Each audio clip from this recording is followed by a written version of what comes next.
Well, just days before the credit card controversy, Mayor Adams brushed off his critics while touting himself and his diverse leadership team. Have you ever seen this much chocolate leading the city of New York? And then go down the line. Look who's here. This is representative of the city. That's why people are hating on me.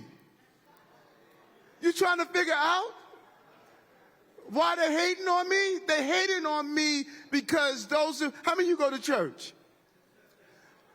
Ma'am, this is a Matthew 21:12 moment. Jesus walked in the temple. He saw them doing wrong in the temple. He did what? He turned the table over. I went to City Hall to turn the table over.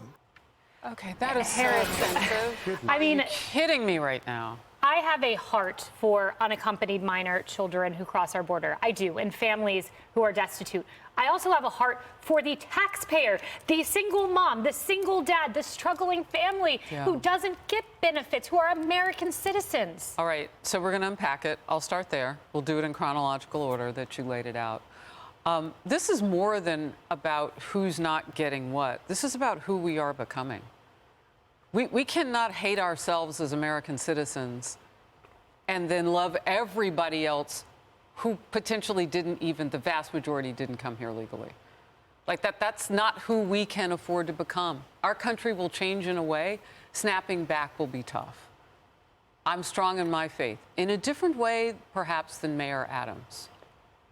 That was so offensive. I tweeted yesterday because Brandon Johnson, the city mayor of Chicago, did something very similar to this yesterday.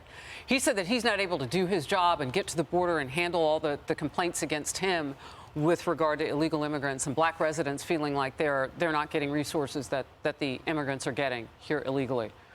And he said, well, it's because I'm married to a black wife and I have black children and I'm a black man and I'm this and I'm that and that's why I can't get it done. Is being black the excuse now for not understanding how to run your city? Black, white, Hispanic, people of every ilk do their jobs every day, irrespective of our hair texture and skin color. We don't get a pass with a microphone in our hands to say, well, I'm going to be bad at it because I'm black. Like, what is this road we're going down? Lane 2, we don't want to be that either. Yeah. I don't understand it. And Emily, yesterday I mentioned the plight of a single mom who doesn't have a shot at the American dream, works tireless hours, and then sees her money going to someone else in the form of a credit card. And the responses I got on social media were startling. 100% single mother here who slept on a couch for 7 years and is so in debt that I'm swimming in debt. This is my daughter currently, another man said. Sad thing is she worked 2 jobs when she was pregnant, and I went to do her taxes, and she owes money now, and that money is going to credit cards for illegal immigrants. I have my single daughter who's a mother of 1, struggling daily. 10 responses here, all the same.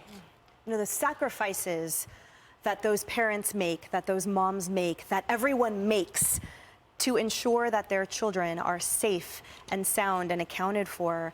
I can't imagine having additional sacrifices levied on top of that by the government that you entrust with your tax dollars to care for you and to provide that safe place.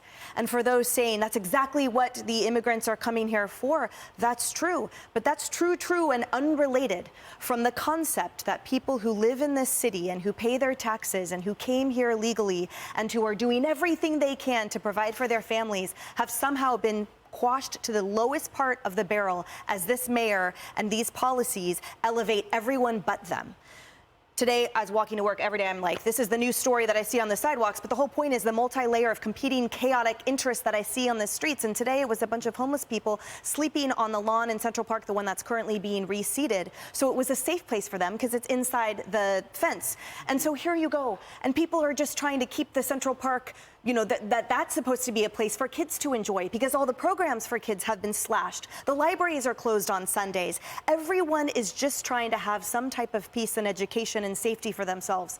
$2 billion now going to illegal immigrant health care. Well, what about all the people I see in line? What about the ones I hear on the phone at the pharmacy pleading and begging with their insurance company and all the things that everyone has here? This And the veteran, insult to injury. the veteran, we're cutting the veterans budget. Yeah, Kennedy? it's a finite pool of resources, and this is the thanks that people get. And what is the return on investment? If you invest in this country's freedom, how does this country pay you back? And the VA is horribly run. All you have to do is listen to stories of people who are trying to access care, and now that is being slashed because they can't incentivize people to stay at the VA long term and help the veterans who need it most. And those are the ones who have the wherewithal to go and get the services. The ones who have been discarded and who are homeless and who are left on the streets to malinger in mental illness and everything else, they get even fewer resources because there are fewer shelter beds. You've got older New Yorkers who are kicked out of public housing and some of these shelters to make room for migrants. You have kids who are now being inserted into public schools who cannot be disciplined or kicked out even if they assault your child because of the ass-backwards laws that we've got in this city and in this state and in this country. So it's, and Harris made this point early in the show, we've given up on our way of life and we can't. And you have to stop voting people in who will make these god-awful decisions for you. Yeah, Steve.